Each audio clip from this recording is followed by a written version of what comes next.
Halo semuanya, kalian pasti pernah mendengar stigma mengenai perempuan dan pendidikan. Yap, tentang ngapain sih perempuan sekolah tinggi-tinggi? Paling ujung-ujungnya juga di dapur. Kalian pasti heran kan, kenapa pemikiran seperti itu bisa muncul? Sebelum itu, izinkan saya memperkenalkan diri. Namaku Trianti Novita, kalian bisa memanggilku Trianti. Cerita yang aku bawakan berdasarkan pada sejarah yang terjadi di Indonesia. Sebelum adanya Kartini, wanita dianggap sebagai makhluk hidup yang lemah. Banyak dari mereka yang dianggap sebagai golekan. Wanita hanya diperbolehkan untuk mengerjakan pekerjaan di dalam rumah, atau dalam bahasa Jawa disebut dengan pingit. Yang paling menyedihkan dalam hal ini yaitu wanita dilarang untuk bersekolah. Mereka dilarang menimba ilmu.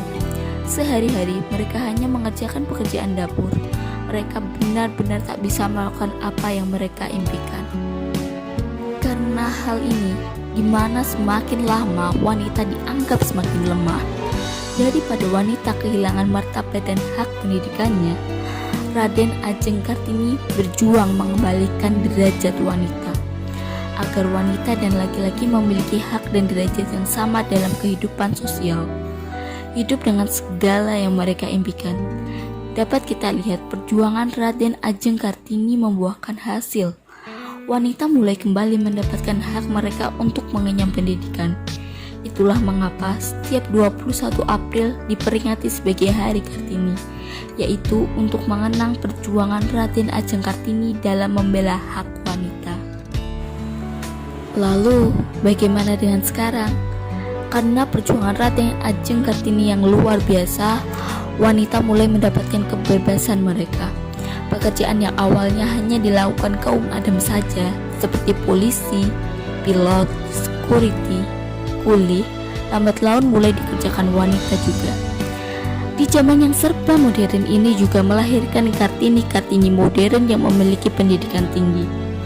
Namun, apakah kamu tahu sebagian dari mereka pun ada yang berpendidikan rendah? Alasannya tak lain dan tak bukan karena ekonomi.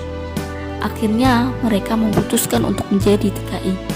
Karena tingkat pendidikan yang rendah, mereka hanya dipekerjakan sebagai asisten rumah tangga dengan gaji seadanya. Tekad yang kuat harus dibarengi dengan pendidikan dan kebijaksanaan. Tanpa kedua hal tersebut, kita bisa tersesat dalam menentukan jalan hidup. Wanita juga memiliki kewajiban yang luar biasa, yaitu mendidik dan membesarkan anak mereka. Wanita yang berpendidikan pasti memiliki cara yang berbeda dalam mendidik anak jika dibandingkan dengan wanita berpendidikan rendah. Itulah mengapa wanita perlu berpendidikan tinggi. Selain dipandang bermartabat, wanita berpendidikan juga pasti akan disegani dan tak dipandang sebelah mata. Sekian dari saya, Trianti Novita. Maaf bila ada kesalahan. Terima kasih.